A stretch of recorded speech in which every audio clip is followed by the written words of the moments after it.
Hello there. It's about time, I think. Welcome back from a break. We have a couple of announcements before we introduce our distinguished speaker today. The first thing I want to mention is that next week we change speakers. There was some need to rearrange the schedule a little bit, so Dr. Rossi will talk about psychotherapy, and I think it'll be a fabulous treat for all of us. It's a special treat because he's not going to use PowerPoint. What a relief, all right?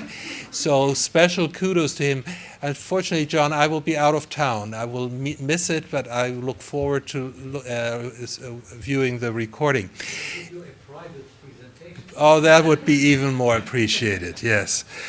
The other announcement I have, if you look on your evaluation sheets, you know how important those are for us. We have a lot more lines on there this time, and I am the person responsible for that. I admit it right up front. It's probably not permanent, but for a few months or so, I'd really like to get your feedback on what I consider more tangible aspects of a presentation, like, you know, how articulate was the speaker, how well organized were the slides, did they stay in time, even, you know, was the temperature and the lighting right. So do me the favor, we all have time during the presentation, mark them as much as you can, because we really want to know what we're doing well and what we don't do so well here. It's one of my real ambitions to make this such an attractive event that people just fight for space in here, okay? So that's what we're going for. Do me the favor, fill out the evaluations, and with that I cede the microphone to Nick Breitbord, who's introducing our speaker today.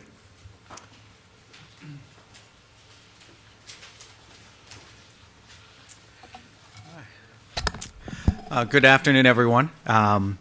So I'm very excited today to introduce Dr. Jack Shire, who's one of our fourth-year residents here at the university campus here, who's going to be telling us about drug diversion and beginning to explore the use of a new measure that he developed as a potential screener for a problem that he's going to highlight that has become much more prevalent today and a greater concern here, but for which assessment or at least available assessments are pretty poor.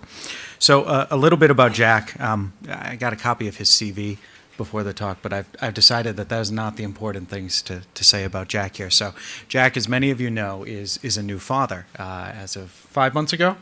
Do I have that right? 6 months ago.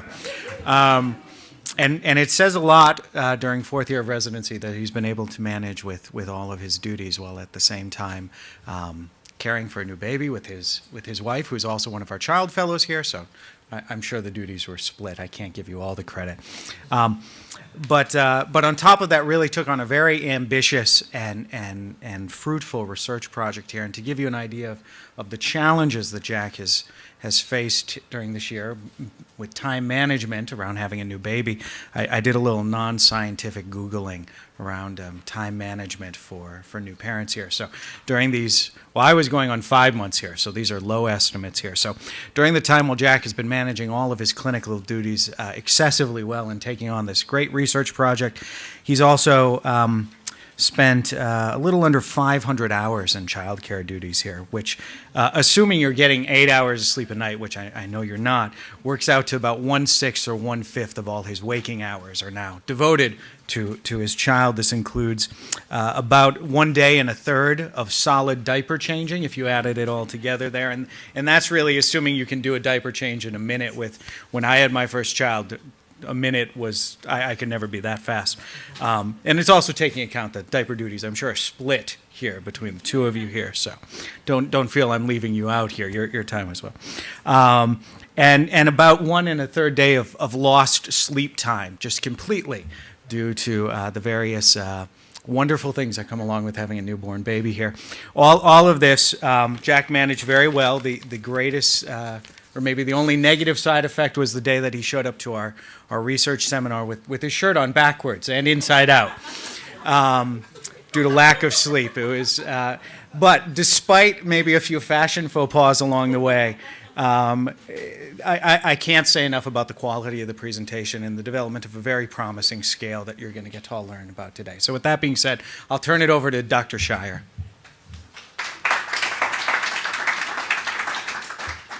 Thank you, Dr. Brightboard. It's a pleasure to be here today. I want to thank the department for the opportunity to present today. And I especially want to thank Dr. Brightboard for his ongoing support over the last year in helping me come up with this research project. And I also want to thank the senior research residents that are in the crowd today that have provided me with very valuable feedback and direction. And I want to thank everyone else here for making it here today. So the topic of my presentation is prescription drug diversion. I have nothing to disclose. I would like to go over three main objectives. The first and most important objective, defining prescription drug diversion. The second, to recognize the problems associated with drug diversion. And the third, to identify some risk factors associated with drug diversion. So after we touch upon these three objectives, I will go into the research project that Dr. Brightboard and I developed to assess for drug diversion in the Main and South Campus outpatient clinics. So the definition of prescription drug diversion is defined very nicely by the Centers of Medicare and Medicaid. And according to them, the prescription drug diversion is the diversion of drugs from legally and medically necessary uses towards those that are illegal and typically not medically necessary or authorized.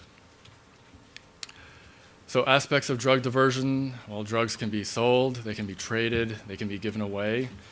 And I'd like to ask everyone here if they think it's possible. I mean, do you think it's possible that some of the patients that you may be seeing in clinic may be selling the medications that you're prescribing them? Do you think it's possible that the medications that you are prescribing are being exchanged for street drugs? And the final question is, do you think that it's possible that they may be giving these medications away? So an example of selling. So I picked this example from an article in the Journal of Addiction published in 2010, and they were interviewing prescription drug abusers in the Miami club scene. And here is a statement by one of these individuals. The dogs, or the drug dealers, were in our neighborhood one night asking for people with the red, white, and blue cards, which is the Medicare Medicaid card, and if they do, they'll sign you up right there. They paid $50 for signing up right there on the spot. They paid $80 for the doctor's visit. They paid $200 for the pills. They paid one person $50 for the prescription he got for a wheelchair. They paid another $150 for receiving an oxygen tank and nebulizers, and he had a prescription for Percocet, and so they bought those off of him for $2 a piece. Trading, this is another example from the same study where this individual reported the following. Somebody who's on Medicaid and welfare and who gets X amount of prescriptions per month, they'll get like maybe 100 Xanax or 100 Percocets due to various ailments, and they'll have a habit for crack or heroin, so they'll sell their prescriptions for a little bit less than the street market value, knowing that they'll get rid of them fast and in bulk. They'll say, oh, you can give me $60 for the 100 Xanax, and they'll use the money to buy their drug of choice. Giving away. There was no personal report from this study of giving away the prescription medications. I mean, certainly not for free. After all, this study was interviewing drug abusers. Therefore, it seems less likely that these individuals would have any motivation to part with the medications that they're using in the first place to abuse or exchange or trade for street drugs. But giving away medications is nevertheless an aspect of drug diversion. But I'd like to ask you guys, is this even a problem? So I created several vignettes to illustrate how the issue of drug diversion may present itself in the clinical setting. And as I read these vignettes, I'm sure that some of us that have practiced in both inpatient and outpatient settings may find these scenarios all too familiar. So scenario one, a 35-year-old male with a past psychiatric history of depression is admitted to the inpatient psychiatric unit for suicidal ideation. You get a call from the nurse's station informing you that the patient demands to see you right away. He is complaining of back pain and is requesting oxycodone. He states that his PCP prescribes him the medication for chronic back pain, and he reports that he is on no other medications. According to the pharmacist, there is no record of oxycodone in his outpatient profile. The pharmacist further states that within the last month, the patient has filled prescriptions of Xanax and Ativan from 3 different providers. The urine toxicology is negative for benzodiazepines and positive for opiates. So this scenario highlights this, it suggests that there may be some drug-seeking behaviors here. We don't know for sure. It is suggestive of misuse and diversion, and it is suggestive that this individual may actually be trading the benzodiazepines for opiates or selling them and getting opiates. Scenario 2, a 35-year-old female with a past psychiatric history of depression, no past medical history, presents to the emergency department feeling depressed. The patient's psychiatrist started her on Zoloft, 50 milligrams daily last week. She denies taking any other medications. There are no other medications on the patient's outpatient pharmacy profile. Urine toxicology is positive for benzodiazepines and opiates. So this scenario illustrates that the patient may be on the receiving side of diversion. She may be buying them illegally. She may be receiving them for free from a friend or a family. She may even be stealing them from someone. We don't know. Scenario 3. 25-year-old male with a past psychiatric history of ADHD and anxiety presents to the outpatient clinic for a diagnostic evaluation. The patient states, "I need Adderall for my ADHD and Xanax for my anxiety." The patient provides you a vague history, provides no past records. The patient refuses your suggestion for alternative treatment options. You attempt to engage the patient in a therapeutic alliance. However, the patient abruptly leaves your office. You receive notification from your supervisor that the patient has filed a complaint and requests to be seen by another provider. So this case illustrates some possible aberrant behaviors that may be concerning for what we call doctor shopping, in which the individual may be abusing, may be diverting the medications, maybe both. Maybe it's just a poor fit between the patient and the therapist. We don't know. Controlled substances are medications that we worry about when it comes to abuse and diversion. However, we prescribe them anyways because they are vital. They are vital for individuals suffering from pain, anxiety, ADHD, and other serious medical conditions. But we need to weigh these benefits with the risks that despite the regulations that we have in place, we have millions of Americans nationwide buying, selling, stealing, and abusing the same drugs for recreational purposes.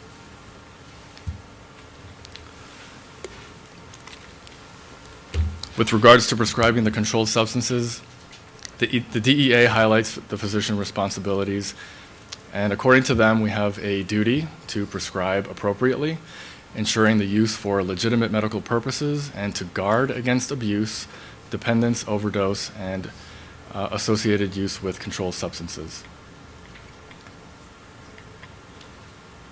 So how bad is the prescription drug problem in America, and how does it compare to street drugs? This figure was obtained from the National Survey of Drug Use and Health for 2010, and it's a nationwide survey of approximately 70,000 randomly selected individuals over the age of 12. And on the y-axis, we have the percent that have been using in the past month. These are 12 to 17-year-olds. And on the x-axis, we have the years 2002 to 2010. And as expected, street drugs take the lead, as seen by the top red line, hovering in at around 10%. And in second place, we have marijuana that is special, and it gets its own line in blue, hovering in at around 7%. And the prescription drugs are represented by the black line, averaging at around 4%. Now, while this graph is looking at individuals between the ages of 12 to 17, it is estimated that there are approximately 7 million individuals in the United States that are abusing prescription medications. So here's another graph from the same national survey. This time we're just looking at the prescription drugs of abuse. And here's a breakdown of the different drug categories. We have pain relievers, stimulants, tranquilizers or benzodiazepines, and sedatives or sleep medications like Ambien, Lunesta. On the y-axis, again, we have the percent of people abusing prescriptions ages 12 and older. It's not restricted to 17. And on the x-axis, we have years 2002 to 2010. And you can see that pain relievers that are depicted by the red line are most commonly abused, followed by the tranquilizers or benzodiazepines in blue that have a very slight edge over the stimulants in black. And then the sedatives, such as the sleep medications in green, are less of a problem. Now, this is my favorite pie graph of all time. The problem with substance abuse. It is estimated that there are 19.3 million Americans in the United States that need treatment for substance abuse. And of the 19.3 million needing treatment, 95% of them, in the blue, felt that they didn't need any treatment. Only 3.3% felt they needed treatment and actually did make an effort. And only 1.5% felt they needed treatment and actually made an effort. So let's find out what happened to that 1.5%. 37.3% of them had no health care coverage or couldn't afford the cost. 25.5% decided that they were not ready to stop using. 10.1% felt that it might have a negative effect on their job. Others actually did have health care coverage, but the treatment didn't cover the cost. No transportation, didn't know where to go. They felt that neighbors may have a negative opinion and didn't have the time. So back to diversion. So where are these substance abusers getting these prescription medications from? These pie charts were obtained from the same national survey in 2010, illustrating specifically where abusers are obtaining pain relievers. And I suspect they used pain relievers because they're the most commonly abused prescription medications. But anyways, let's look at the pie graph on the right. You can see in the blue at 54.2%, most abusers are getting these prescriptions for free from a friend or a relative. And then 18.1% from a doctor, followed by taking it or stealing it from a friend, buying it on the internet, or going through a drug dealer. All right, so we know that most abusers are getting their medications for free from a friend or a family. So now where are these folks getting it from? 81.6% of these individuals are obtaining it from one doctor. So the ball is back in our court. So we've touched upon street drug abuse, prescription drug abuse, diversion, the players that are involved in diversion. But what we haven't discussed is the worst case scenario when you combine diversion and misuse, and that is death by overdose. In 2010, we had over 38,000 overdose deaths in the United States. 57.7% of those involved pharmaceuticals, whereas only 24.6% involved street drugs, which is kind of striking considering street drugs are more commonly abused than the prescription medications. 74.3% were determined to be unintentional. 17.1% were clear cases of suicide, and 8.4% were of undetermined intent. So of the prescription medications involved in the overdose deaths, opiates were involved in 75.2%. In second place, we have benzodiazepines at 29.4%, followed by antidepressants and antiepileptics. So, just looking at these numbers, opiates and benzodiazepines are the most commonly involved in overdose-related deaths. And as many of us know, the combination of those two makes for a very lethal combination in high doses. And for the most shocking piece of information that underscores the relevance of diversion is that diversion was found to be a factor in over 50% of the overdose fatalities.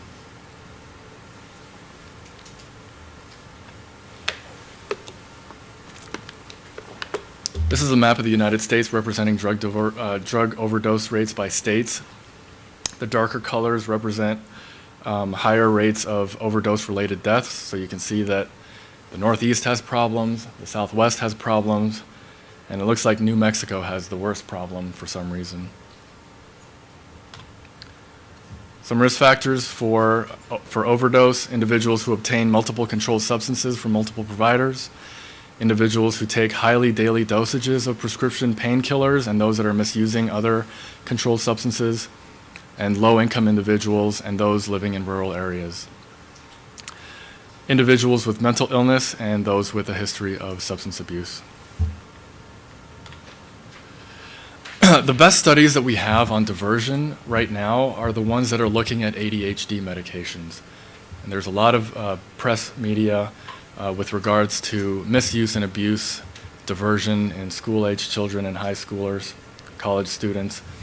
And this particular study was published a few years ago, and it compiled the data from 21 studies that looked at the rates of misuse and lifetime diversion rates. So for grade school and high school, the misuse rates were between 5 to 9%, much higher for college, misuse of between 5 to 35%. The lifetime diversion rates were between 16 to 29% of individuals gave, sold, or traded their medications, and up to 23% with prescription stimulants were asked to sell, give, or trade their medications from others. Now, unfortunately, we don't have very good studies that look at diversion of benzodiazepines and opiates, which are responsible for most of the overdose-related deaths. So ways to measure diversion: we can survey the public, we can survey the patient, we can survey the provider, we can even survey law enforcement. But note that all of these are very intensive, and it would be nice to have a good screening measure that could more easily be used. Which brings me to my research project. I wanted to examine drug diversion in the outpatient setting. In my 4 years of residency, I have seen patients that have lost their prescriptions, that have ran out of their medications early, that have tested positive for substances that weren't on their pharmacy profile, that have tested negative for substances that were on their pharmacy profile.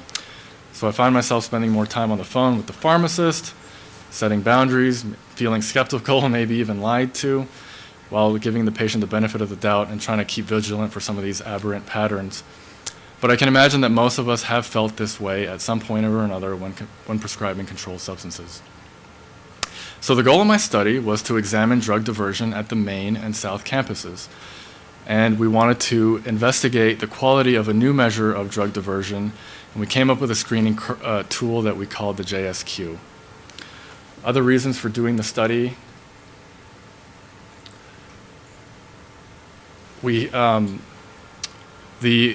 just diversion in the outpatient psychiatric setting is very poorly understood, and we have a high comorbidity of substance abuse in the psychiatric population, and the controlled substances that are commonly prescribed, such as stimulants and benzodiazepines, are at risk for abuse and diversion.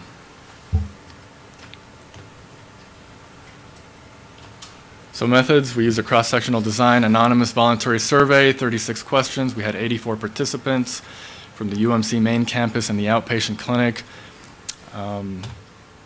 Adults over the age of 18, all outpatients, receiving individual medication management and/or psychotherapy, and for follow-up appointments. And there were no diagnosis exclusions.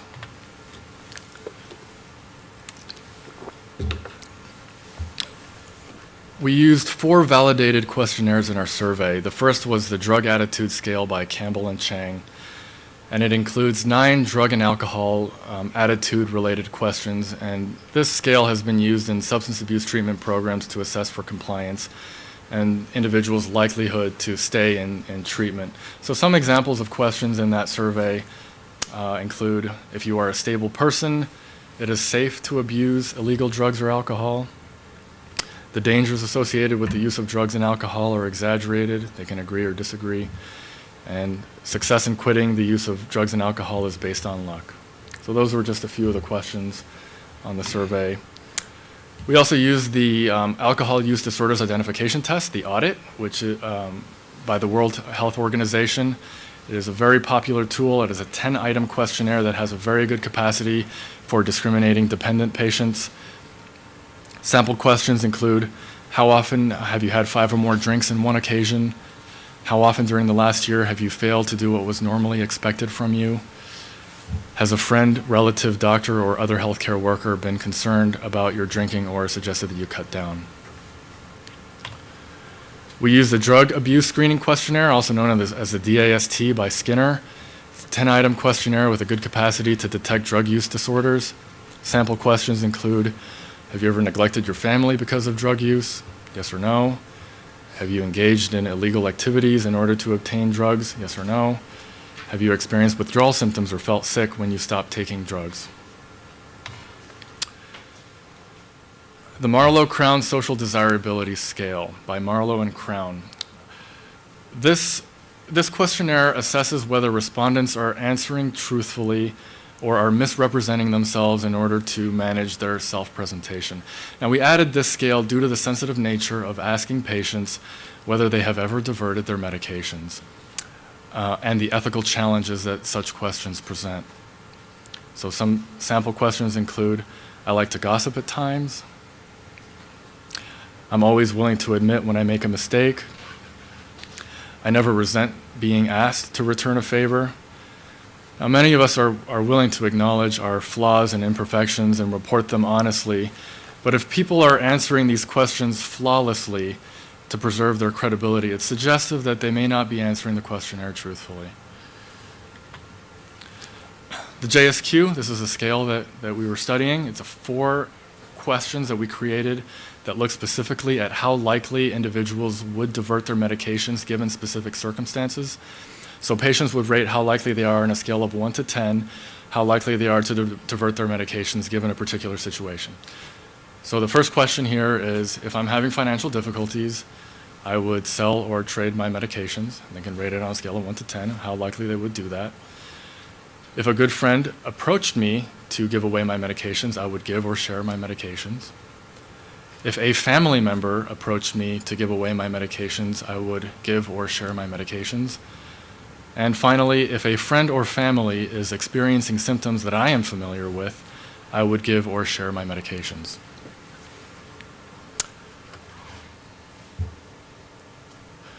And what we found is that the JSQ has good internal consistency among the current sample with a coefficient alpha of 0.79. What that basically means is that these questions correlate well with each other. Prescription attitude questions. Since there were no questionnaires out there that looked specifically at attitudes with regards to prescription drug diversion, I decided to create this set of questions, and it was based on the drug attitude scale. So sample questions. It is safe to share or use another person's prescription medications. They can agree or disagree. It is safe for me to share my prescriptions with others. I believe that certain prescription medications have the potential to be misused or abused. The dangers associated with the use of another person's prescription medications are exaggerated. And if you are a stable person, it is safe to take prescription medications in higher than recommended doses. Theft. Well, over the years, I've had a good number of patients tell me that somebody stole their medications or they lost their medications. And so I added this question to see how patients would respond if they actually had their medication stolen. So the question is, if I suspected a friend or family member has stolen my medications, I would go without medications until a refill is due, call my doctor for an early refill and report that the prescription was stolen, call my doctor for an early refill and say that I lost the prescription, call my doctor for advice on how to safeguard my medications, avoid confrontation with the suspected friend or family member, or immediately contact the local authorities and or Drug Enforcement Administration. So for these questions, they could rate on a scale of 1 to 10 how likely they would to do each one of these items. So types of encounters. These next questions were taken from a diversion study by Boyd in 2007 that looked at looking at diversion and asking individuals on how many occasions were they approached to sell, trade, or give away their medications. And if they did divert their medications, who did they divert it to? And on how many occasions they had their medications taken away by force or threat. So according to the study that was looking at adolescents in a Michigan school district, they looked at 504 lifetime medication users, and the diversion rates were as high as 27.5%. Most diverted to their friends, 10% to their parents, and up to 14% of the children in the study unfortunately had their medications taken away by force or threat. Some good information for the child psychiatrist here. So to get a more thorough picture of rates of diversion among this population, we utilized a strategy developed by Boyd, where they went through a list of commonly diverted medications and asked people how often they sold, traded, or gave them away. So for sleep medications, we have Ambien, Restoril, Halcyon, Sonata, Lunesta. Anxiety medications, Ativan, Klonopin, Xanax, Valium, Neurontin, Lyrica, Buspar. I added Neurontin and Lyrica because there have been case reports of individuals abusing Neurontin and Lyrica. Prozac, Wellbutrin, Seroquel, and lithium. There are also case reports of individuals abusing Wellbutrin and Seroquel, so I just threw them in there for curiosity. More common in the prison population, though. Stimulants, Adderall, the various methylphenidates, Strattera, Provigil, Focalin. The pain medications, oxycodone, Vicodin, Lortab, Percocet, Tylenol 3, Ultram. We also gave respondents the opportunity to list any medications that were not already mentioned. And clearly it is very inconvenient for patients to have to go through all of these medications so that we can assess for a lifetime history of diversion, which is why we wanted to create the shorter questionnaire.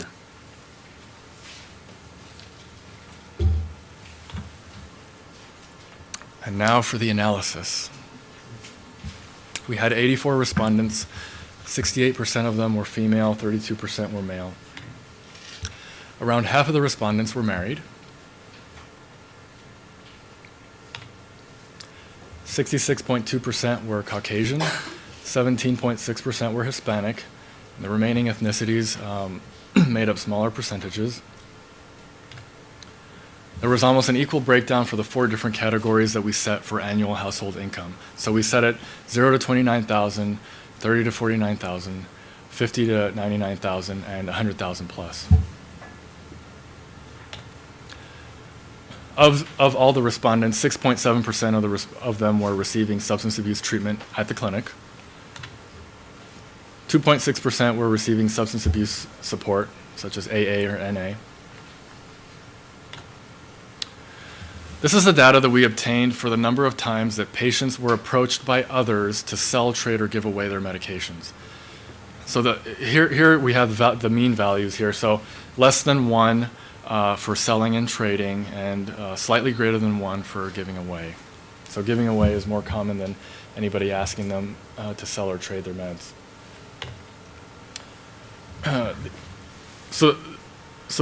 These are the rates of diversion that we came up with. 27.27% of the respondents diverted their medications. Now remember, we have various aspects of diversion. So let's look at the breakdown of selling, trading, and giving away from this 27.27%. 2.3% of the respondents reported selling their medications. 2.6% of the respondents reported trading their medications. And the overwhelming 25.32% of the respondents gave away their medications.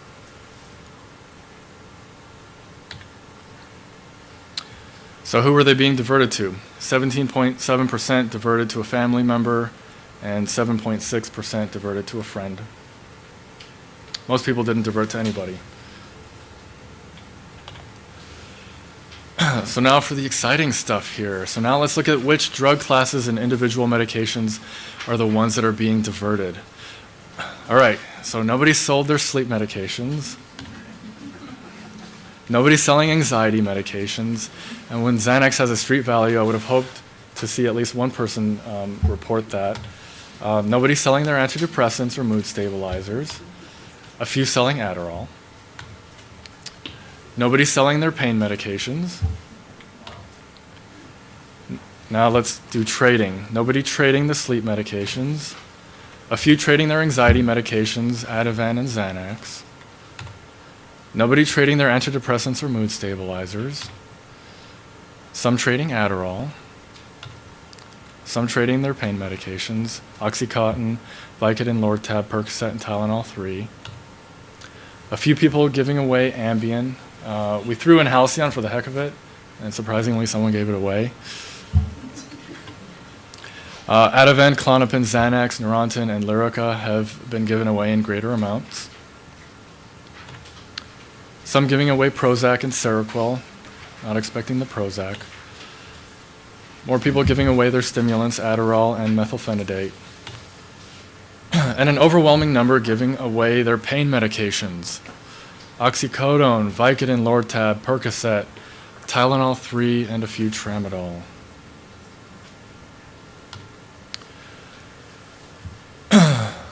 So, what was the lifetime instance of medication being taken away by force or threat? Only one participant experienced this, and unfortunately it happened to that individual 10 times. The response to stolen medications? On the y-axis, we have the average score on a scale of 1 to 10, how likely they were to respond to these various situations. So we can see that respondents were less likely to stay quiet and go without their medications, which is good. More likely to tell the truth and tell the doctor that they had their prescription stolen, that's good. Less likely to lie about their medications and say that it was lost. A good number reported that they would be likely to ask for advice on how to safeguard the medications in the event that they had their medications stolen. A fair number would avoid any type of confrontation with the perpetrator. And they would be less likely to call the local authorities or DEA. So we looked at the JSQ, and we correlated it with the lifetime diversion rates. Our analysis showed that there were positive correlations with selling, trading, giving away the medications, and the total diversion. And these were all significant values. And to determine an optimal cutoff score, we wanted to find a cutoff value that would maximize the sensitivity and specificity. So just as a refresher, the sensitivity relates to the test ability to identify a positive result, and the specificity relates to the test ability to identify a negative result. So we found that a JSQ greater than 1.2 was optimal, and it gave us a sensitivity of 0.86 and a specificity of 0.30. So we started doing some correlations with the other scales. We correlated the JSQ with the Marlowe Crown. Excuse me.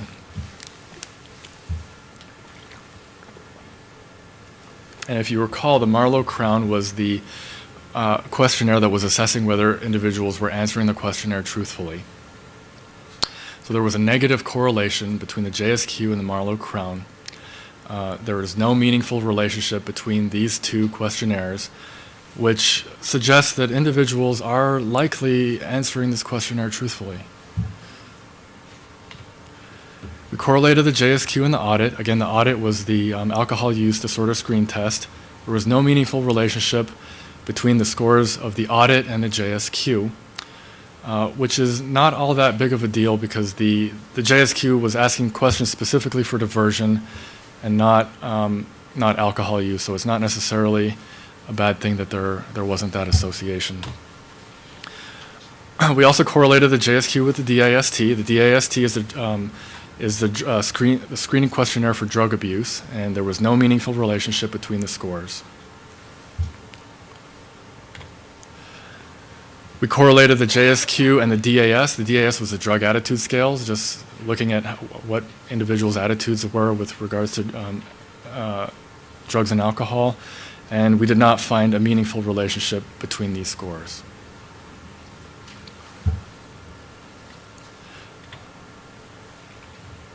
And then finally, we also correlated the JSQ and the PAS. The PAS was the 5-item prescription attitude scale. And there was a near significant relationship between the PAS and the JSQ. So people who view the misuse of their prescription medications as less problematic, we're more likely to divert their medications. Conclusion, well, approximately a quarter of the outpatients reported a lifetime incidence of drug diversion. And the most common method of diversion is giving away medications as opposed to selling or trading. Opiates were the most common drug class diverted. And the JSQ appears to be a useful screening device in identifying individuals with a history of prescription drug diversion. I'd like to clarify that the JSQ is not a diagnostic instrument.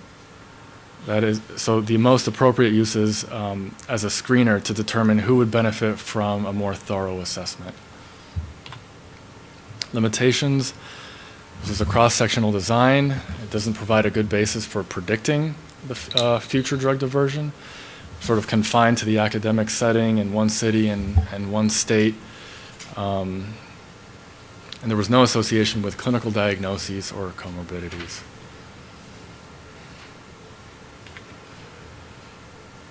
Future directions, there are 36 states with prescription drug monitoring programs. We have one. You can go to www.arizonapharmacy.gov and register to be able to get access to see if your patients are receiving controlled substances from other providers. We need to do more research. We need to continue researching drug diversion in various clinical settings. It would be useful to maybe interview the private sector, the public sector, other areas. For providers, follow evidence-based guidelines.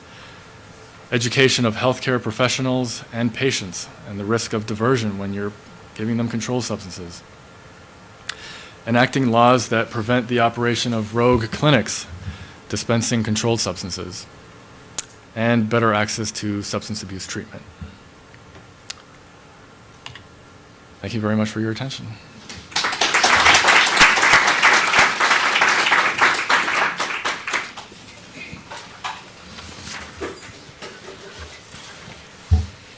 Okay, so we're now going to open this up for questions. We're going to start by checking in with the VA to see if they have any questions from their side.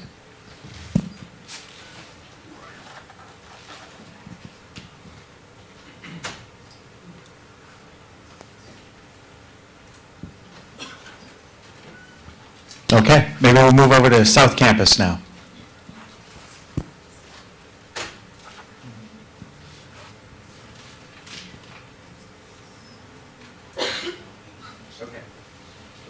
Okay, well now we'll open up to everyone here for questions for Dr. Shire.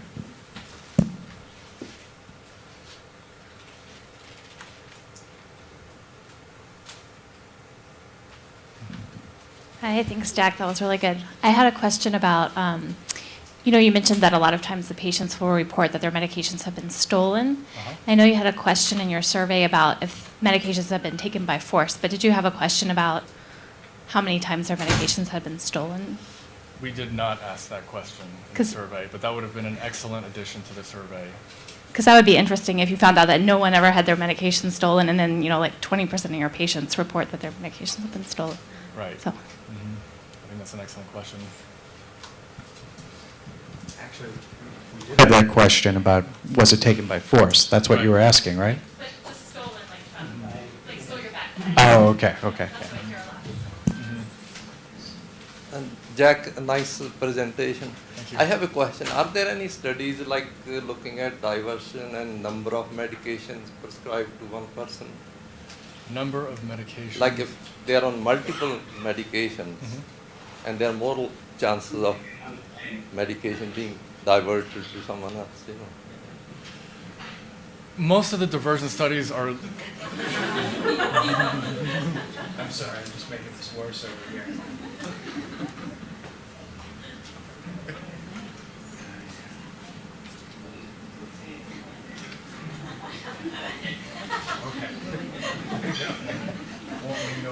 So let me see if I can clarify your question. Your question is asking me if we Maybe- know sort of the specifics of how many they're diverting.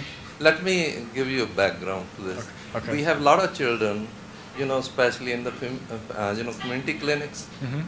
who are on number of medications, and sometimes it's very difficult to find out how much they're taking and who's taking. So are there studies about, like if someone is on multiple medication, they're more likely to divert? As far as I think your question is really narrowing to a focus, and there really isn't that much research out there about diversion in general. I mean, it's focused, the main focus is for the ADHD medications, and we know very well that other medications such as benzos and opiates have the potential to be diverted, but we don't have very much data from that standpoint either. So, I haven't personally come across any study that has really looked at that specifically, but I think that's an excellent question.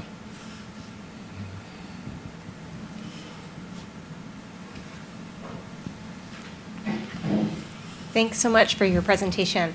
I have a question for you. The study that you showed for misuse and diversion for the ADHD Yes. medication, if I'm remembering correctly, the stimulants that were diverted at a higher rate in college were being diverted to improve academic performance, not necessarily to get high or to use recreationally Right. in that way. Right. I was wondering if because also you had the same finding where drugs were mostly being diverted to friends, they weren't being sold.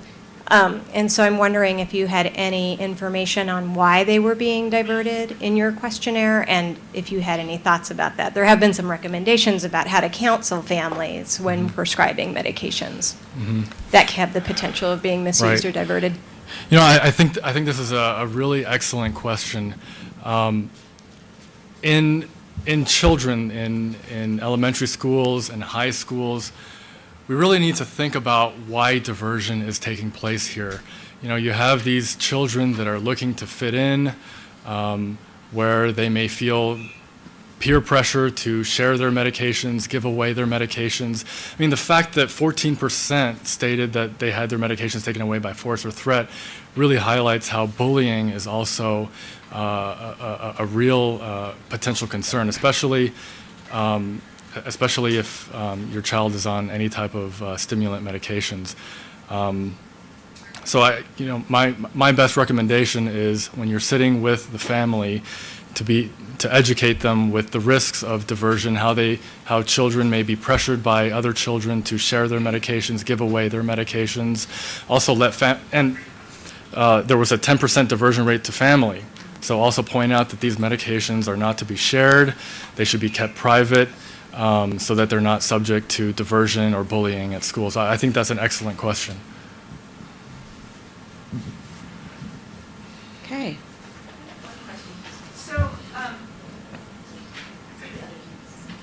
So my question is, so the JSQ is actually helping identify those people that have had past episodes of diversion, but there's no predictive value at this point in time. Correct.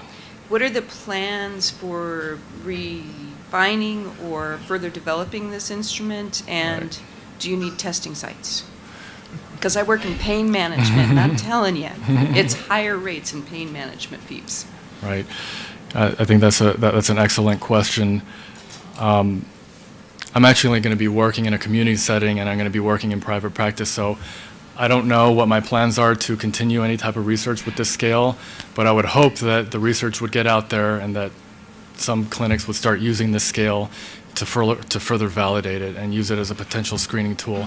And if we can get a sense as to if someone is likely to divert their medications, we can spend a lot more time with these patients and families, educating them with regards to the risks of diversion. And again, to highlight the problem with giving away medications is the risk of overdose-related deaths by other people, substance abusers that may be using these medications. Okay. One more question. No? And, All right. hello, this is Tim Mueller at the 8th. Are you able to hear me there? I can. How are you doing, Dr. Mueller? Great. Hi, Jack. Thanks for your presentation. I guess you couldn't hear me the first go around. Thanks a lot. Very careful research, near and dear to my heart, of course, and a nice demonstration of really sample bias, because in the general population, the prevalence of drug abuse and misuse is about 5%. So just the fact of walking into an outpatient mental health clinic boosts that prevalence to 25 or 27%. So next year, 25 or 27% of your patients in your practice setting will be misusing prescription drugs. How do you suggest any of us approach that, or how are you plan on approaching that? Well, I would have a very careful conversation with the individual if I'm prescribing a controlled substance to make the individual aware that that the issue of prescription drug diversion is a problem, and how they should be safeguarding their medications to prevent them from being abused. I'm going to be working in a community setting, and there are a lot of dual diagnosis. It's a big percentage of dual diagnosis. Sorry about the studying. I don't know what's going on here. I'm like getting towards the end of my presentation, but really the issue of stealing is a problem, and I don't think patients understand that diverting their medications could potentially be harmful. That I don't think patients have the intent of diverting their medications and their friend suddenly dying of an overdose. But it's certainly something that we need to educate individuals when we're prescribing controlled substances to keep the medications to themselves and to keep it safe.